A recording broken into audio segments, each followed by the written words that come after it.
Researchers ആയതുകൊണ്ട് തന്നെ കോളേജിൽ പല ഡ്യൂട്ടീസ് കിട്ടാറുണ്ടെങ്കിലും ഇത്തവണ കിട്ടിയത് കുറച്ച് എക്സൈറ്റിംഗ് ആയിരുന്നു. മറ്റൊന്നുമല്ല, എക്സാം ഡ്യൂട്ടിയാണ് കിട്ടിയത്. നമ്മൾ പഠിച്ചിറങ്ങിയ ക്ലാസ് റൂമിൽ എക്സാം ഡ്യൂട്ടിക്ക് കിട്ടുമ്പോൾ ഒരു പ്രത്യേക സുഖമാണ്. ഇത് വലിയ ഗൗരവമുള്ള എക്സാം ഒന്നുമല്ല. മിസ് ലീവ് ആയതുകൊണ്ട് ഞങ്ങൾക്ക് ഏൽപ്പിച്ചൊരു ഡ്യൂട്ടിയാണ്.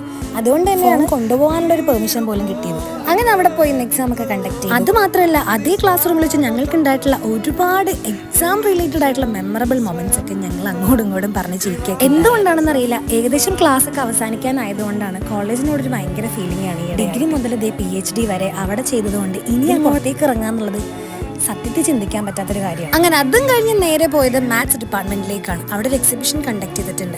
അവിടെ ചെന്നപ്പോഴാണ് ഇതുവരെ കാണാത്ത കുറെ ഐറ്റംസ്, പണ്ട് ഉപയോഗിച്ചിരുന്ന കോമ്പസ്, കാൽക്കുലേറ്റേഴ്സ് എന്നിങ്ങനെ തുടങ്ങി ഒത്തിരി ഇൻസ്ട്രുമെന്റ്സും എക്യുപ്മെന്റ്സ് ഒക്കെ കണ്ടു. അങ്ങനെ വീണ്ടും ഒന്ന് കോളേജ് മൊത്തത്തിൽ കറങ്ങി വീണ്ടും ഡിപ്പാർട്ട്മെന്റിലേക്ക് എത്തി. അവിടെ ഞങ്ങളെ നോക്കി ഒരു സീനിയർ വെയിറ്റ് ചെയ്യും. അല്ലെങ്കിൽ ഇങ്ങനെ കോളേജൊക്കെ കഴിഞ്ഞ് പോകുന്ന സമയത്ത് ഒരു സീനിയറിനെ കാണുന്നത് വളരെ നല്ലതാണ്.